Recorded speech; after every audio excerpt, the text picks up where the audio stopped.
हर रात को जब हम सोते हैं तो हमें पूरा यकीन होता है कि सुबह तक हम उठ ही जाएंगे। हमें यकीन होता है कि जिस तरह आज का दिन गुजरा हम जिंदा रहे, इसी तरह कल का दिन भी हमें जीने को मिलेगा और पूरा दिन हमारा होगा।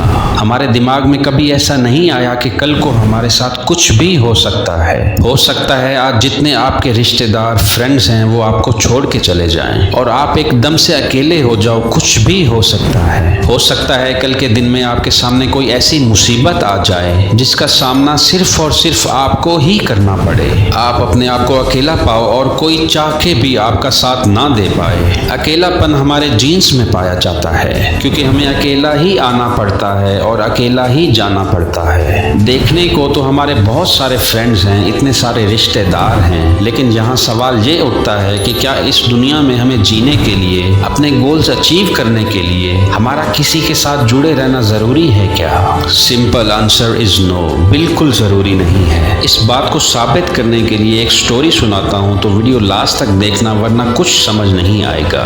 एक शख्स एक बार एक बुजुर्ग के पास जाता है और उसे बताता है कि मैं अपनी लाइफ से बहुत परेशान हूँ, बहुत दुखी हूँ। मैं ऐसा क्या करूँ कि मेरी जिंदगी में सुकून भर जाए? मुझे बहुत टेंशन रहती है, मैं खुश नहीं रह पाता। जो मैं पाना चाहता हूँ वो मैं पा नहीं पाता। जिंदगी में मजा नहीं आ रहा। उस बुजुर्ग ने उस शख्स की बात गौर से सुनी और कुछ देर उस शख्स को देखने के बाद कहा कि बेटा कोई बात नहीं, जैसी जिंदगी तुम जीते आए हो वैसी ही जियो, क्योंकि अब तुम सिर्फ 10 दिन ही मजीद जिंदा रहोगे। तुम्हारी लाइफ इतनी ही बची है। ये सुनना था कि उस शख्स के पांव तले जमीन निकल गई। उस शख्स ने सोचा कि अच्छा होता कि मैं इस बाबा के पास आता ही नहीं, कम से कम अगले 10 दिन सुकून से तो जी लेता, क्योंकि अब उसको पता था कि उसके पास सिर्फ 10 दिन बचे हैं, तो उसके लिए ये 10 दिन और मुश्किल से गुजरने वाले थे। इसी सोच में वो चुपचाप उठ के जाने लगा तो बाबा जी ने कहा कि 10 दिन बाद तो तुम्हें वैसे ही मरना है, इसलिए 10वां दिन शुरू होते ही तुम मेरे पास आ जाना, क्योंकि इस दुनिया में तो तुम्हें सुकून नहीं मिला, लेकिन अगले जहां में सुकून मैं तुम्हें दिलवा दूंगा।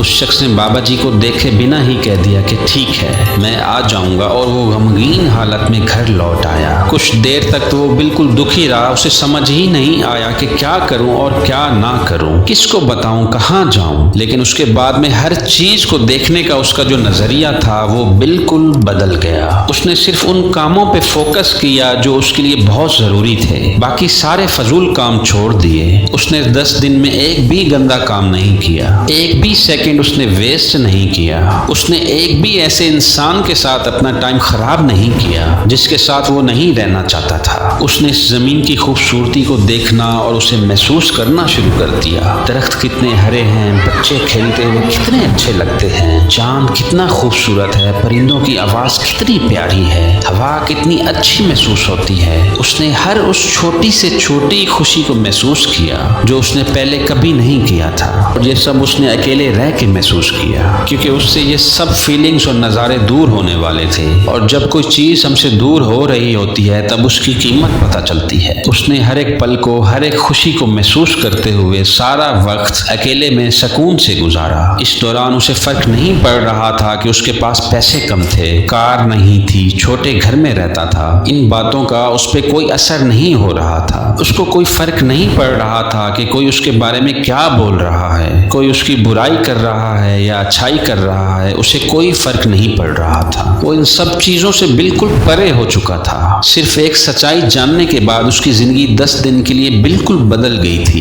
10 दिन पूरे होने पे वो बिना घर वालों को बताए दोबारा उस बाबा जी के पास पहुंच गया। वो हर किस्म की अटैचमेंट और जज्बात से परे हो चुका था, क्योंकि उसे पता था कि इन सबसे वो आज बिछड़ने वाला है। उसको देख के बाबा जी ने पूछा कि डर तो नहीं लग रहा कि आज तुम्हारा आखिरी दिन है? उसने कहा नहीं बाबा जी। बाबा जी ने कहा तुम्हारी तो बहुत सारी प्रॉब्लम्स थी, तुम्हें समझ नहीं आता था कि क्या करूं क्या ना करूं, किस शख्स के साथ रहूं, किसी को कैसे खुश करूं। अब आखिरी दिन है तो तुम्हें किसी चीज की टेंशन ही नहीं। उसके जवाब में उस शख्स ने कहा कि बाबा जी मैं अब इन सब चीजों से छुटकारा पा चुका हूँ और मेरा ध्यान अब सिर्फ इस बात पे है कि अगर मुझे मरना ही है तो मैं फालतू की बातों की टेंशन क्यों लूं, क्यों किसी के साथ रह के ही खुशी महसूस करूं, क्योंकि सबसे बड़ा नुकसान तो मरना ही है, तो बाकी की टेंशन को सर पे सवार क्यों करूं, क्यों किसी के पीछे भागूं, और क्यों ना अपने आखिरी टाइम को सुकून से गुजारूं और सिर्फ वो काम करूं जो मुझे खुशी देते हैं। बाबा जी ने मुस्कुरा के कहा अगर अगर जीना सीख गए हो ना